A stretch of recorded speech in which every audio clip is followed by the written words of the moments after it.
Bonjour, bonsoir à toutes et à tous. Bienvenue dans cette édition spéciale d'Inside News RDC. Je suis Claude. Le 22 janvier 2026 restera gravé dans l'histoire de notre région comme le jour où le mensonge est devenu trop lourd à porter. Pendant que l'ambassadrice du Rwanda aux États-Unis, Mathilde Mukantabana, prononçait ces mots devant le Congrès américain, le Rwanda engage effectivement une coordination sécuritaire avec l'AFC M23. Des milliers de familles congolaises continuaient de fuir les combats à Goma, Bukavu et Uvira. 3 décennies de déni systématique et soudain, l'aveu. Mais ne vous y trompez pas. Cet aveu n'est pas une confession, c'est une légitimation. Kigali ne demande pas pardon, il réclame la reconnaissance de son rôle de stabilisateur régional. Ce soir, nous allons décortiquer cette stratégie qui a transformé l'Est de la République démocratique du Congo en laboratoire d'une guerre proxy sans précédent sur le continent africain.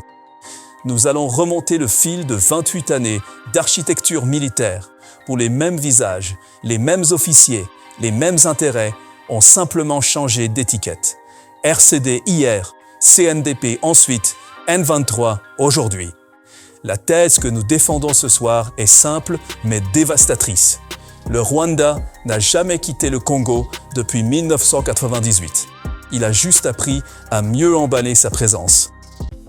Commençons par ce moment historique. Washington, sous-commission Afrique de la Chambre des représentants, 22 janvier 2026.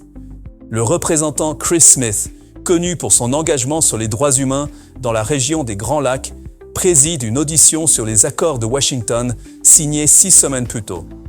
L'ambassadrice Mukantabana soumet un document écrit. Une phrase va faire basculer 3 décennies de diplomatie du déni. Rwanda does engage in security coordination with AFC M23. I state this clearly to build trust through transparency. Traduisons sans euphémisme. Le Rwanda participe effectivement à une coordination sécuritaire avec l'AFC M23. Je le précise clairement afin de renforcer la confiance par la transparence. Transparence. Le mot est savoureux quand on connaît l'historique. Depuis la résurgence du M23 en 2021, Kigali a systématiquement nié tout soutien militaire. Les rapports des experts de l'ONU documentant l'usage de missiles solaires, de drones, le transport d'armes via le territoire rwandais, propagande congolaise. Les images satellites montrant des positions de l'armée rwandaise en territoire congolais, manipulation. Les témoignages de transfuges du M23 décrivant l'encadrement direct par des officiers rwandais, mensonge. Et pourtant, le 22 janvier 2026, l'ambassadrice reconnaît cette coordination. Pourquoi maintenant ? Parce que le déni devenait diplomatiquement insoutenable. L'administration Trump, via le secrétaire d'État Marco Rubio et le conseiller Massad Boulos, a mis une pression maximale. Les accords de Washington signés le 4 décembre 2025 promettaient une intégration économique régionale via le Regional Economic Integration Framework. Ce fameux REIF qui doit transformer la région en hub de minerais critiques pour l'Occident. Mais comment bâtir un partenariat économique sur un mensonge sécuritaire ? Voilà le calcul rwandais. En admettant la coordination, Kigali espère éviter les sanctions économiques lourdes que réclament certains législateurs américains et européens. Le Rwanda joue la carte de l'honnêteté stratégique pour préserver son éligibilité aux investissements du corridor de Lobito. Cette ligne ferroviaire qui doit relier la ceinture de cuivre congolaise au port angolais, offrant une alternative aux routes chinoises. Mais remarquez le vocabulaire soigneusement choisi. Mukantabana ne dit pas soutien militaire, elle dit coordination sécuritaire. Elle ne dit pas commandement, elle dit coordination. Ce glissement sémantique est crucial. Il permet au Rwanda de se présenter non comme un agresseur, mais comme un partenaire de sécurité face à la défaillance de l'État congolais. La stratégie est limpide. Légitimer rétroactivement 28 ans de présence armée en la requalifiant d'intervention stabilisatrice nécessaire. Pour Kinshasa, cette déclaration a été reçue comme une validation juridique de la thèse de l'agression. Patrick Mouyaya, porte-parole du gouvernement congolais, l'a immédiatement qualifié d'aveu grave. Le gouvernement exige maintenant l'application stricte des résolutions de l'ONU et des sanctions américaines contre les officiels rwandais impliqués. Mais la question demeure. Cet aveu va-t-il changer quoi que ce soit sur le terrain, là où les balles continuent de siffler et où les familles continuent de fuir? Ce qui nous amène à la question centrale, celle que tout Congolais se pose en écoutant cette reconnaître tardive. Était-ce vraiment la première fois ou simplement la première fois qu'ils l'ont dit à voix haute? Pour répondre, il faut remonter le temps et examiner l'architecture militaire que le Rwanda a bâtie, rebâtie et encore rebâtie sur notre sol depuis 1998. C'est précisément cette généalogie que nous allons maintenant décortiquer, en commençant par comprendre la continuité institutionnelle qui lie le RCD d'hier au M23 d'aujourd'hui. 1998, la deuxième guerre du Congo éclate. Le 2 août, une mutinerie de soldats Banyamulenge à Goma. Spontanée, nous disait-on. Sauf que les documents aujourd'hui disponibles révèlent une toute autre histoire. Dès 1989, le Front patriotique rwandais avait établi des comités locaux partout à Goma et dans les zones rurales du Nord Kivu. Il levait des fonds, recrutait des jeunes. Des centaines de Congolais avaient rejoint le FPR avant même le génocide rwandais de 1994. Quand le Rassemblement congolais pour la démocratie, le RCD, est créé en août 1998. Ce n'est pas une rébellion interne congolaise. C'est la mobilisation d'une infrastructure de 3 ans d'implantation. Le RCD était créé avec un soutien financier, militaire et organisationnel extensif de l'Ouganda et du Rwanda. Pas d'ambiguïté dans les rapports internationaux de l'époque. Le Rwanda justifiait son assistance pour des raisons de sécurité face aux forces démocratiques pour la libération du Rwanda, les FDLR, ces génocidaires Hutus réfugiés au Congo. Retenez bien cet argument. Les FDLR, il va revenir, encore et encore. Le RCD contrôle l'Est du Congo jusqu'en 2006. Administrativement, il cesse d'exister comme organisation formelle cette année-là. Mais l'intérêt stratégique rwandais, lui, ne disparaît pas. Il mute. Laurent Nkunda émerge alors comme nouveau leader du Congrès national pour la défense du peuple, le CNDP, officiellement indépendant. En réalité, positionné par le Rwanda comme proxy pour maintenir son contrôle de l'Est de la RDC, selon les analystes internationaux. La preuve de cette continuité, Nkunda refuse d'être intégré dans la structure gouvernementale congolaise. Il est nommé commandant du RCD en Nord Kivu, mais refuse de se rendre à Kinshasa pour sa prestation de serment, citant des raisons de sécurité. Traduisons, il demeurait un officiel de Kigali, pas de Kinshasa. En 2008, les rapports suggèrent que le Rwanda positionnait Nkunda comme proxy pour retenir son contrôle de l'Est de la RDC. Même schéma, même architecture. Nkunda devient trop visible, trop encombrant diplomatiquement. Kigali agit. Le 22 janvier 2009, exactement 17 ans jour pour jour avant l'aveu de Mukantabana, hasard troublant, Nkunda est arrêté par les forces de sécurité rwandaises et remplacé par Bosco Ntaganda. Bosco Ntaganda. Retenez ce nom. C'est l'incarnation vivante de la continuité institutionnelle rwandaise. Ancien officier du FPR, l'armée patriotique rwandaise. Ancien commandant du FPLC, la branche militaire de l'Union des patriotes congolais soutenue par le Rwanda. Puis commandant du CNDP, puis général intégré dans les FARDC, l'armée congolaise, et finalement parrain du M23. Son parcours n'est pas celui d'un mercenaire opportuniste. C'est celui d'un officier qui a servi dans l'armée patriotique rwandaise au début des années 1990 et participé au renversement du gouvernement Hutu au Rwanda en 1994 avant de rejoindre une autre formation rebelle, le Congrès national pour la défense du peuple. RPF, FPLC, CNDP, FARDC, M23. Un curriculum vitae qui raconte à lui seul l'histoire de l'ingérence rwandaise. Le 23 mars 2009, le CNDP signe un accord avec le gouvernement congolais.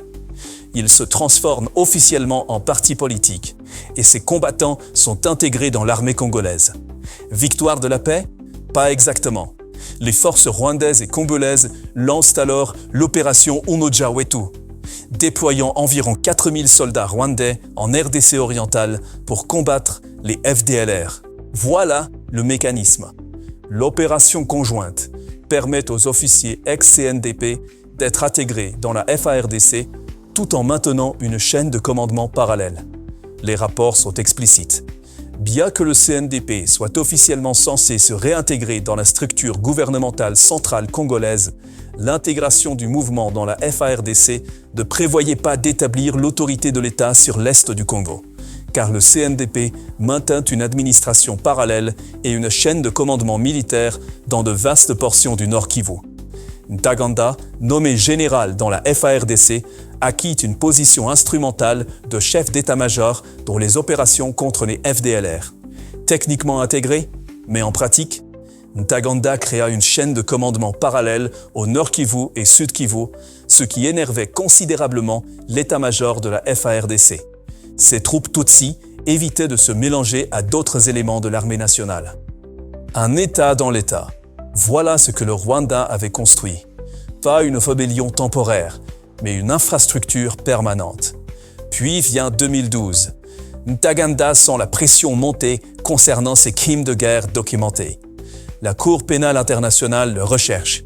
Le gouvernement congolais hésite à le livrer.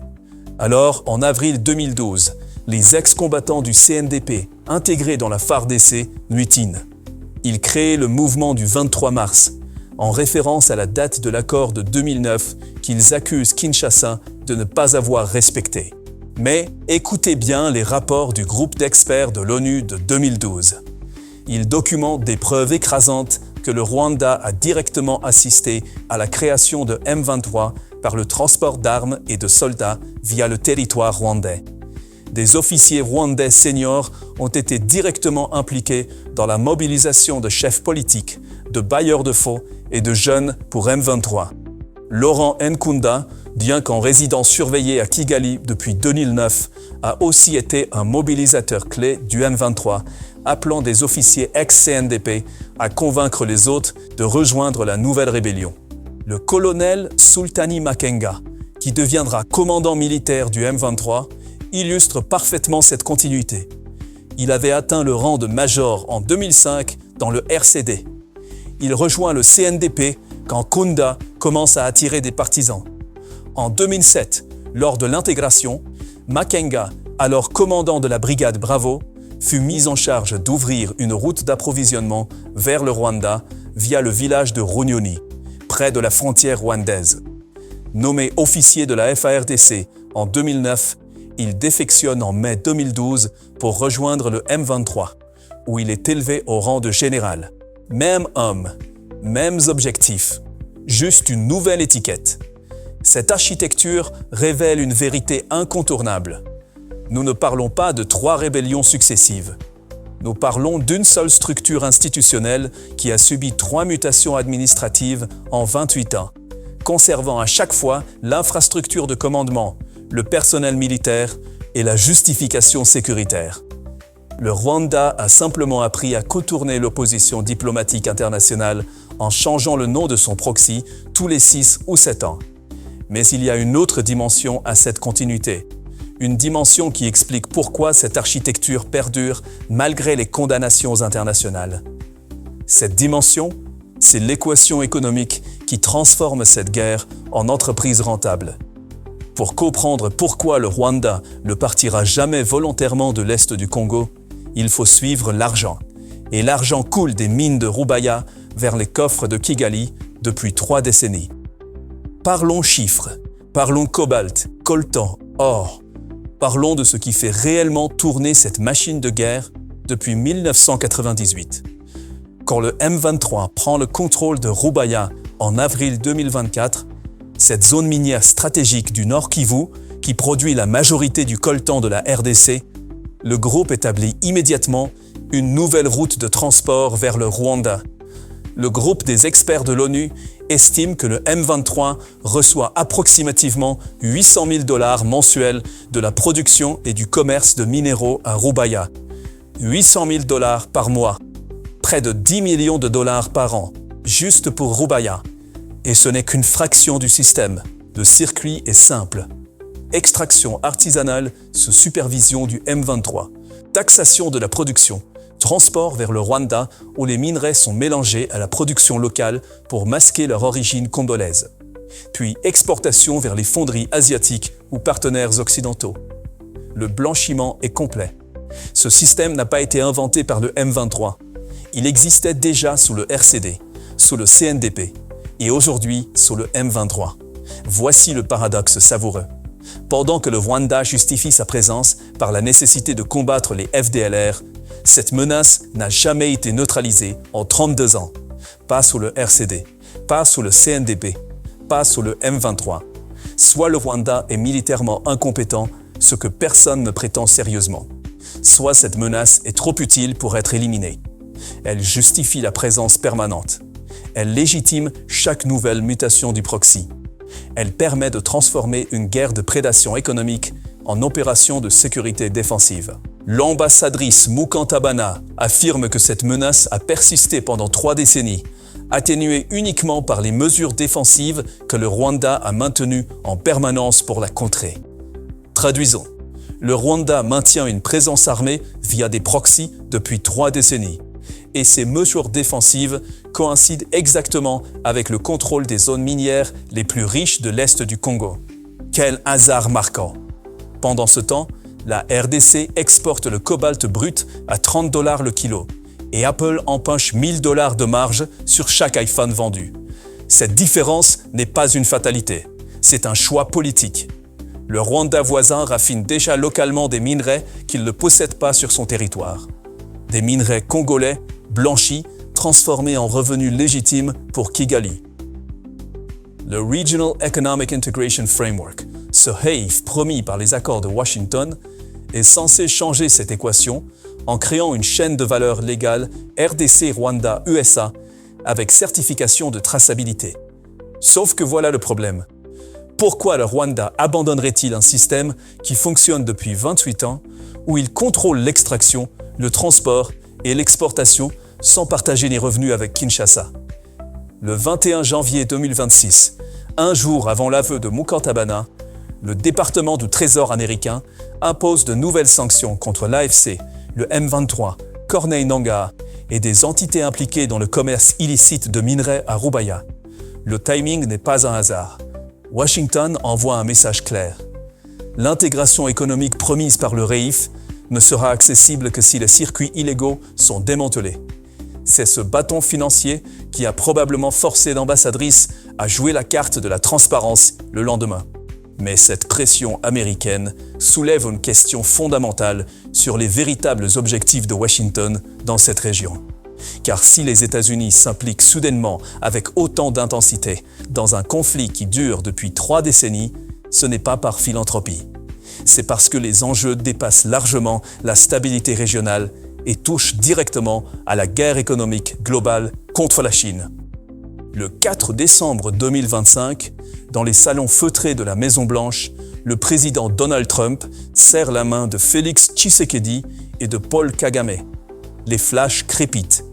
Les accords de Washington pour la paix et la prospérité sont signés. L'administration américaine présente cet accord comme une percée historique, une solution intégrée liant sécurité et développement économique. Mais regardons de plus près ce que contient vraiment ce document. Le pilier sécuritaire repose sur un texte technique, le concept d'opération, le CONOPS, pour la neutralisation des FDLR et le désengagement des forces rwandaises. Ce CONOPS avait été adopté initialement le 31 octobre 2024, puis intégré aux accords de Washington. Il prévoit la mise en place d'un mécanisme de coordination de sécurité conjoint, le JSCM, supervisé par les États-Unis, le Qatar et l'Angola. Le mandat de ce mécanisme: vérifier le démantèlement des FDLR par les FARDC, superviser le retrait simultané des mesures de défense rwandaises, comprendre le retrait des troupes de l'armée rwandaise du sol congolais et faciliter le partage de renseignements. Problème structurel numéro 1.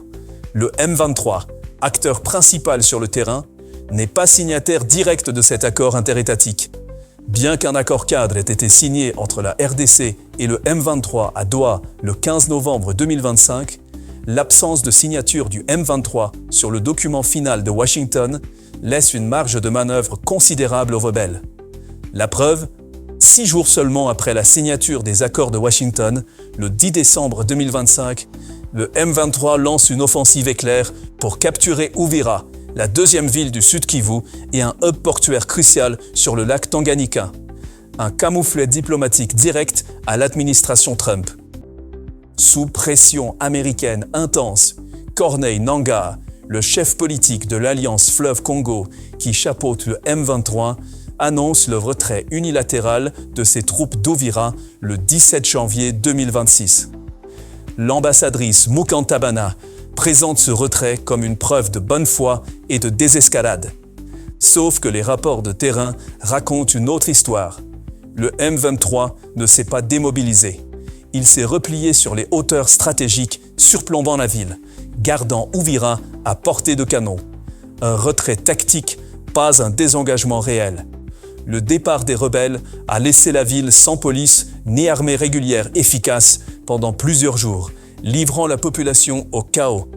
Mukantabana, dans son témoignage, précise d'ailleurs que le Rwanda s'engage à un retrait progressif, simultané et vérifié de manière indépendante de ses mesures de coordination sécuritaire avec l'AFC M23, en proportion directe des jalons de désarmement des FDLR, aboutissant à une cessation complète lors de la pleine mise en œuvre du CONOPS. Décortiquons cette phase. Retrait progressif, pas de date précise. Simultané, conditionné au désarmement des FDLR, en proportion directe des jalons. Chaque étape rwandaise attend une étape congolaise. Pleine mise en œuvre du CONOPS, c'est-à-dire la neutralisation complète des FDLR. Or, rappelons-le, cette neutralisation complète n'a jamais été accomplie en 32 ans. Le Rwanda crée ainsi un mécanisme de conditionnalité perpétuelle. Si les FDLR ne sont jamais totalement éliminés, et l'histoire suggère qu'ils ne le seront pas, alors le Rwanda peut légitimement maintenir sa présence indéfiniment selon les termes mêmes de l'accord. Voilà pourquoi cet aveu du 22 janvier n'est pas une capitulation, c'est une normalisation. Le Rwanda transforme une agression en partenariat sécuritaire légitimé par un accord international parrainé par les États-Unis.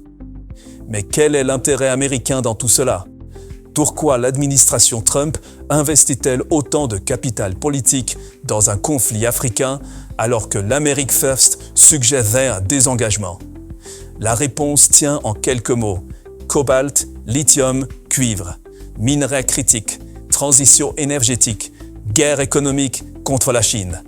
Le corridor de Lobito, cette ligne ferroviaire reliant la ceinture de cuivre de la RDC et de la Zambie au port de Lobito en Angola sur l'Atlantique, est au cœur de la stratégie américaine.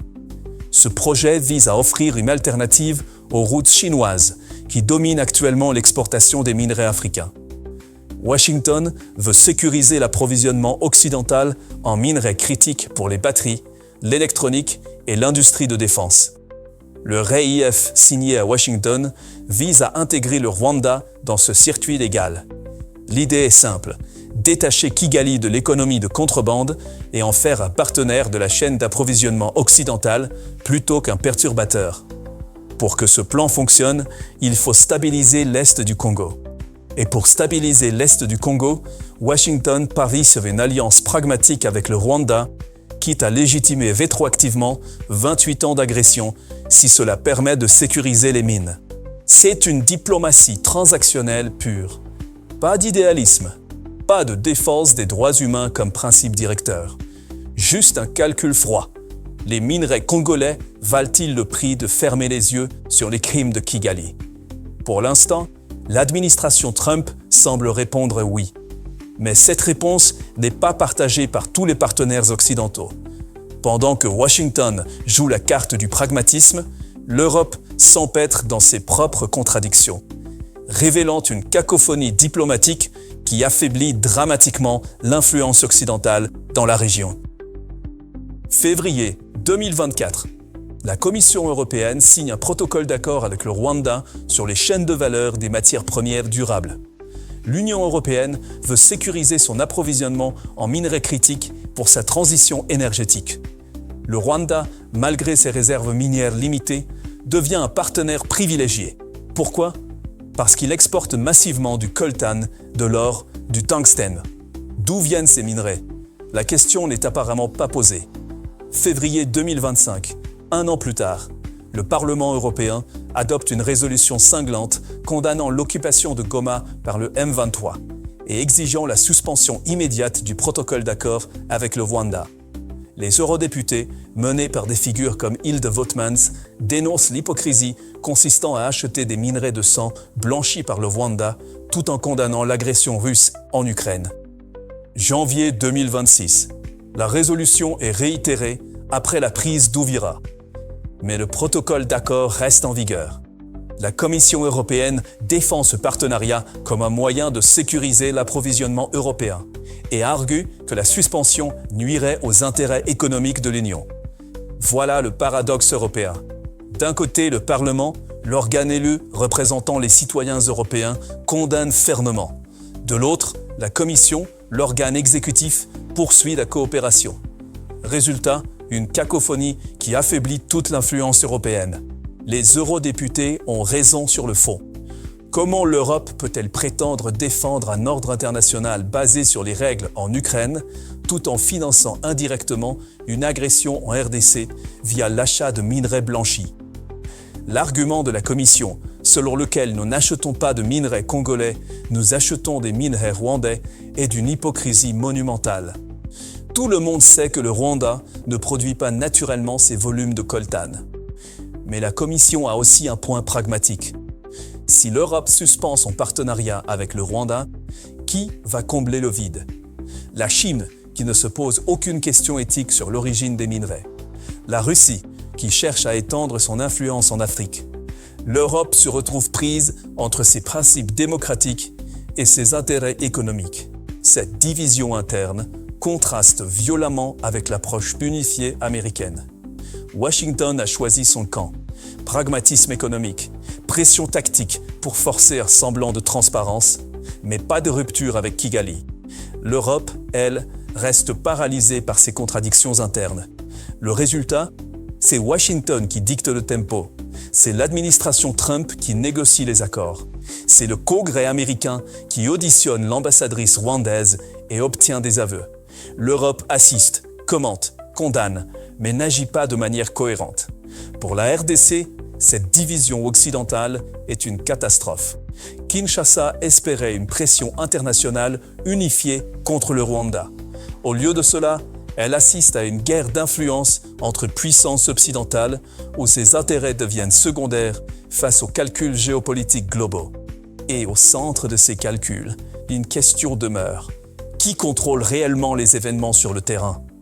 Car malgré les accords, malgré les pressions, malgré les aveux, la réalité militaire dans le Kivu raconte une histoire de domination totale du M23 et d'effondrement des forces congolaises. Roubaï, mai 2024. Goma, janvier 2025. La capitale du Nord Kivu tombe. Bukavu, février 2025. La capitale du Sud Kivu tombe. La zone minière stratégique tombe. Uvira, décembre 2025. Le hub portuaire tombe. L'année 2025 a vu l'effondrement quasi total du dispositif de défense des FARDC dans le Kivu. Au moment où l'ambassadrice Mukantabana prononce son aveu le 22 janvier 2026. L'Alliance Fleuve Congo contrôle un territoire qui s'apparente à un quasi-État. Un territoire avec ses routes commerciales, ses postes de taxation, son administration parallèle. Goma, bien que des poches de résistance existent, est coupé de son arrière-pays. Son économie est asphyxiée. Bukavu, parachevant le contrôle du M23 sur les rives du lac Kivu, est devenue une ville fantôme pour l'administration congolaise. Roubaï génère $800 000 mensuels pour le M23 via la taxation illégale du coltan. Face à cette débâcle, les FARDC sont en difficulté. Sous-équipés, sous-payés, mal commandés. les soldats congolais désertent ou rejoignent les milices Wazalendo. L'armée nationale, quoique présente dans l'est du pays, semble invisible, incapable de protéger les frontières de la nation. C'est précisément cette faiblesse qui donne au Rwanda son argument principal. Mukantabana, dans son témoignage, insiste sur le fait que la RDC n'a pas la capacité de neutraliser les FDNR seuls. Elle a raison. Les FARDC n'ont pas cette capacité. Elles n'ont pas la capacité de défendre leur propre territoire contre le M23. Comment pourraient-elles neutraliser les FDLR, un groupe armé aguerri et dispersé dans la forêt congolaise depuis 32 ans, et par-dessus tout, être efficace lorsque cette armée est infiltrée et sa chaîne de commandement corrompue? C'est le piège parfait. Le Rwanda offre sa coordination sécuritaire parce que la RDC, pour elle, est défaillante. Mais la RDC est en partie défaillante parce que le Rwanda déstabilise son armée depuis 28 ans via ses proxys successifs. C'est un cercle vicieux où l'agresseur se présente comme le sauveur nécessaire. Les actions du M23 révèlent une logique de conquête territoriale et de contrôle économique, pas une logique de protection humanitaire. Mais cette logique est habilement masquée derrière le discours victimaire de la menace génocidaire. Et ce discours fonctionne. Il fonctionne auprès de certains législateurs américains qui voient le Rwanda comme un partenaire fiable contre le chaos africain. Il fonctionne auprès de certains investisseurs qui préfèrent traiter avec Kigali, perçu comme stable et prévisible, plutôt qu'avec Kinshasa, perçu comme corrompu et chaotique.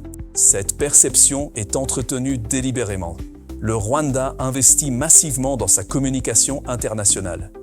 Paul Kagame est présenté comme le leader africain moderne, technocrate pro-business. La RDC, elle, est présentée comme un État failli, ingérable, dangereux. Cette bataille de narratif est aussi importante que la bataille militaire. Car tant que le Rwanda contrôle le récit, il peut légitimer sa présence. Tant qu'il peut pointer du doigt les FDLR, les Wazalendo, le chaos congolais, il peut se présenter comme la solution plutôt que comme le problème. C'est pourquoi l'aveu du 22 janvier est si crucial. Non pas parce qu'il révèle quelque chose de nouveau, tout le monde savait que le Rwanda soutenait le M23, mais parce qu'il change le narratif. Le Rwanda ne peut plus nier, il doit maintenant justifier. Et dans cette justification, des failles apparaissent, des contradictions émergent. La façade de la coordination sécuritaire défensive commence à craquer quand on la confronte aux faits du terrain. Mais pour que cette façade s'effondre complètement, il faut que les Congolais eux-mêmes s'approprient ce récit. Il faut qu'ils exigent des comptes, pas seulement au Rwanda, mais aussi à leur propre gouvernement. Pourquoi les FARDC sont-elles si faibles après des décennies de réformes promises? Pourquoi l'administration congolaise est-elle absente dans les territoires libérés? Ces questions difficiles nous amènent naturellement à la conclusion la plus importante. Que devons-nous, citoyens congolais, faire de cette vérité désormais officielle? Alors voilà, le masque est tombé. Le 22 janvier 2026 restera comme le jour où le mensonge est devenu trop lourd à porter. Mais maintenant que la vérité est officialisée, que le Rwanda a reconnu sa coordination sécuritaire avec le M23, que fait-on de cette information? Première question que je vous pose ce soir. Est-ce que cet aveu change quoi que ce soit pour la mère de famille qui fuit Goma avec ses enfants sur le dos? Est-ce que cet aveu ramène les morts d'Ouvira à la vie? Est-ce que cet aveu rend aux mineurs de Rubaya le contrôle de leurs propres ressources? Non, bien sûr que non. Parce qu'un aveu diplomatique sans conséquence n'est qu'un exercice de relations publiques. Deuxième question. Sommes-nous en tant que Congolais simplement des spectateurs de notre propre tragédie? Attendons-nous que Washington décide pour nous? Que Bruxelles se mette d'accord? Que Kigali ait la bonté de se retirer? L'histoire nous enseigne une vérité brutale.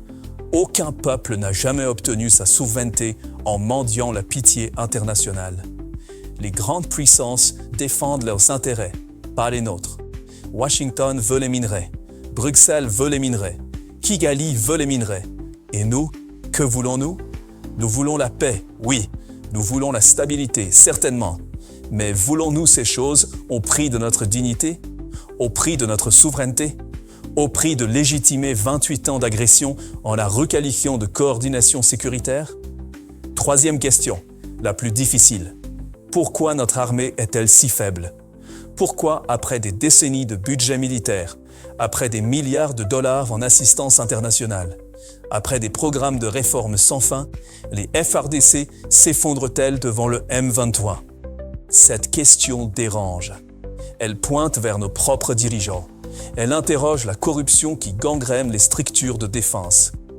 Elle révèle l'incompétence de généraux nommés pour leur loyauté politique plutôt que pour leurs compétences militaires.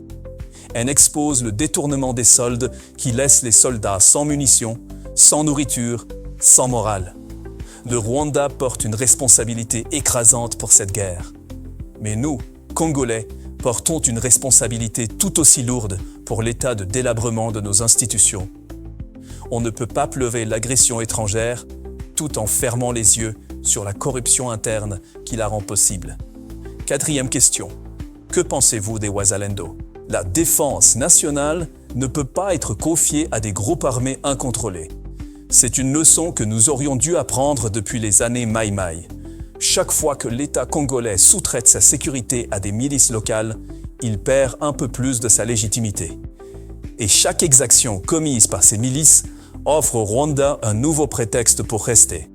Cinquième question, celle qui dérange le plus. Et si les FDLR n'existaient pas? Et si ce groupe affaibli après 32 ans de traque n'était plus qu'un épouvantail commode? Même si les FDLR existent encore, posons la question honnêtement. Constitue-t-il vraiment une menace existentielle pour le Rwanda en 2026? Le Rwanda possède une des armées les plus modernes d'Afrique. Il a des drones, des missiles solaires, une chaîne de commandement efficace. Il reçoit du soutien militaire occidental. Et nous devrions croire qu'un groupe de rebelles Hutus cachés dans la forêt congolaise représente une menace qu'il ne peut neutraliser qu'en occupant le Nord Kivu. Non, les FDLR ne sont pas la cause de cette guerre. Ils sont le prétexte. La cause, ce sont les minerais. La cause, c'est l'ambition hégémonique régionale du Rwanda. La cause, c'est un système international qui récompense l'agression tant qu'elle est enrobée dans le vocabulaire de la stabilisation et de la lutte contre le terrorisme. Dernière question, celle qui nous engage tous. Qu'allons-nous faire maintenant? Allons-nous partager cette analyse? Allons-nous exiger des comptes à nos représentants? Allons-nous refuser les discours simplistes qui diabolisent uniquement l'ennemi extérieur, tout en excusant nos propres défaillances internes? Allons-nous accepter que notre destin soit dicté dans les salons de Washington et de Bruxelles? Ou allons-nous enfin prendre en main notre propre narrative? L'aveu du Rwanda ouvre une fenêtre pour exiger des sanctions internationales réelles, une fenêtre pour réclamer des réparations pour 28 ans de pillage économique, une fenêtre pour forcer nos propres dirigeants à expliquer pourquoi nos institutions sont si faibles. Mais cette fenêtre ne restera pas ouverte longtemps. Les cycles médiatiques tournent vite. Dans quelques semaines, un nouveau scandale occupera les gros titres. Dans quelques mois, l'aveu de Mukantabana sera oublié, classé dans les archives diplomatiques. Et le Rwanda continuera sa coordination sécuritaire en toute tranquillité. À moins que nous, citoyens, refusions l'oubli. À moins que nous maintenions la pression. À moins que nous transformions ce moment de vérité diplomatique en mouvement de transformation nationale. Je vous remercie d'avoir suivi cette analyse jusqu'au bout. Je sais que certaines vérités sont difficiles à entendre. Je sais que pointer du doigt nos propres insuffisances tout en dénonçant l'agression étrangère peut sembler démoralisant. Mais c'est précisément ce double regard, lucide et implacable, qui nous permettra de sortir de ce cycle. Nous ne vaincrons pas le Rwanda en criant plus fort que lui dans les enceintes internationales. Nous le vaincrons en bâtissant des institutions solides qui rendront notre territoire inviolable. Nous le vaincrons en assainissant notre armée, en responsabilisant nos dirigeants, en refusant la corruption qui nous affaiblit de l'intérieur. Le Rwanda a reconnu sa coordination avec le M23. C'est un premier pas. Exigeons maintenant qu'ils reconnaissent le pillage économique. Exigeons qu'ils reconnaissent les crimes de guerre. Exigeons des réparations. Mais surtout, exigeons de nos propres dirigeants qu'ils nous bâtissent un État capable de défendre son territoire. Je vous invite au dialogue, au débat, au partage de cette information. Ne laissez pas cette analyse mourir dans l'algorithme. Discutez-en avec vos familles, vos communautés, vos représentants. Recherchez les sources, vérifiez les faits, forgez-vous votre propre opinion. Et retrouvez-nous très bientôt pour une nouvelle analyse d'Inside News RDC, où nous continuerons à décrypter l'indécryptable, à révéler ce que d'autres préfèrent cacher et à servir la vérité au peuple congolais. Que Dieu bénisse la République démocratique du Congo, que la vérité nous rende libres et que justice soit faite pour toutes les victimes de cette guerre sans fin. C'était Claude pour Inside News RDC. Les faits d'abord, toujours.